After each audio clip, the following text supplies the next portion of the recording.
Come on, guys. I'm happy for today's game. The most important thing is 3 points. Fine, we didn't play the way we ought to play. There were a lot of mistakes by most of our players playing from the back. And the game of Gala mistake that leads to Bournemouth's first goal changed the pattern of the game, the dynamics of the game, gave the Bournemouth player more power to push in the first half. But thank God, Emmanuel Galles, at least after less than 6 minutes, correct the mistakes, to correct his error, then get the equalizer. So from there, we start building up. The first half was end-to-end stuff, yes. It was end-to-end stuff. A lot of errors from we playing from the back. They were getting joy, coming out to press fully to ensure we do more mistakes.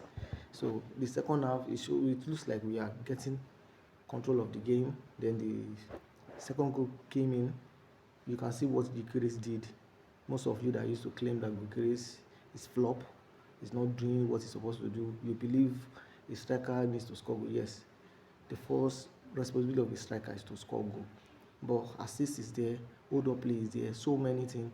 And if you look at the way Arsenal set up, we don't need Gyökeres to come in to score goal all the time.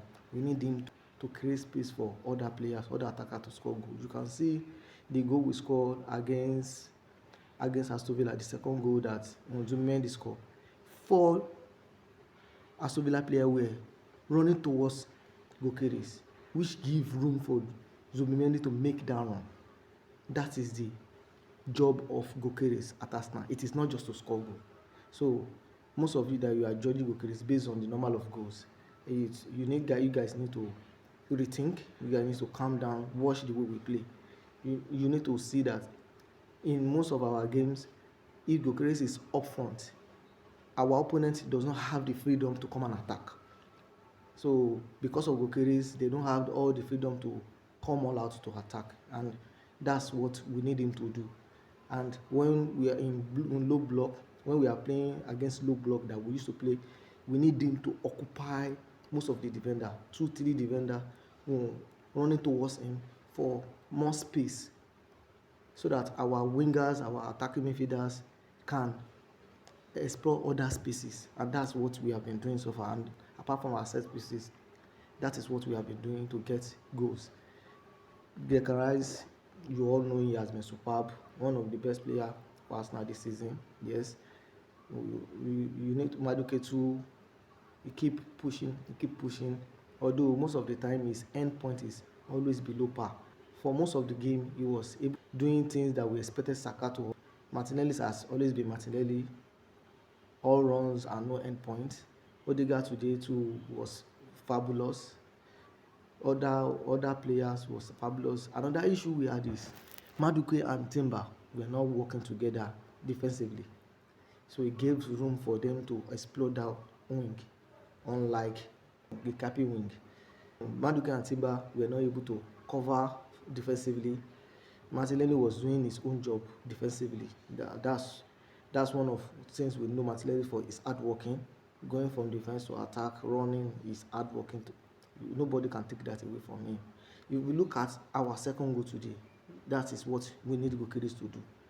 He occupied the defender, disturb them, make them commit the error that gets Odegaard the ball before he did the assist. Pass to Rice to get the assist. And if you also observe one thing, immediately Gyökeres left the pitch, Bournemouth player had the freedom to attack again. It is because they came out to attack, that's how we were able to get the third goal. And you can see when team keep attacking Arsenal over and over again, there's possibility we concede, and that is what you see for the second goal conceded today. So we need Gyökeres to always occupy. That is one of the things we need him to do for us. Most of our players were fantastic. Raya was on holiday. We cannot blame him for all the goals conceded today. Our defense being our defense, Saliba doing fine, Ikape also doing fine in the absence of Calafiori. Another person I expected to play some minutes is Eze, but we need to understand that Eze is yet to understand the way we play. Eze is more of a left midfielder, not an attacking midfielder. He plays more of left make midfield to left wing. So although he enjoy a lot of freedom playing in Crystal Palace, the kind of freedom he will not get at Arsenal. And one thing is, he's not a player that tracks back for Crystal Palace. But for Arsenal, we need him to always track back. These are the things you need to add to his game, and you need to understand his medical condition too. He's not a player that can play every minute, every week, twice a week. He's not used to those kind of games. He's just learning the rope. So that's the reason why I believe Arteta is trying to introduce him slowly. It was because of injury that made us see him the way we saw him earlier this season. He's not supposed to be playing regularly like that, but we were having injuries. Almost every match we were having injuries. That's the reason why Arteta was using him. Now that we are now fully fit and our players are coming back, I sense he's trying to now give him more time to understand the game. So for most of us that thought Eze is coming in to come and replace Odegaard, we need to rethink. I put some information yesterday on my YouTube and Twitter page. I'm talking about three most important players for Arsenal this season, and number one is Gyökeres. That's the third, Gyökeres. The second is Odegaard, and the major player that has been very important for us is Gabriel Magalhaes. These are the three most important players. If they are missing our game, the way we structure our team will shake. We need to restructure. They are very important, and if you want to know more about it, go to my YouTube page or my TikTok page.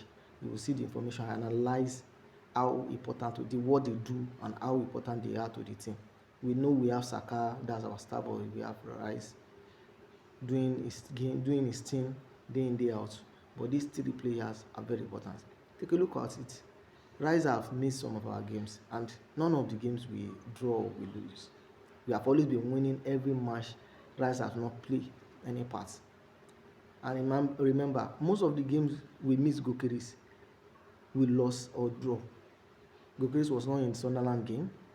He also missed the Chelsea game, which we played 1-1, and the first leg we played with Aston Villa, which we draw 2-1. Except Man City, which he started and we drew that match. So apart from that Man City, the remaining match we did not get the maximum 3 points. Gyökeres was not involved. Please, this is Pet Football. Please like and share. Thanks for watching. Goodbye.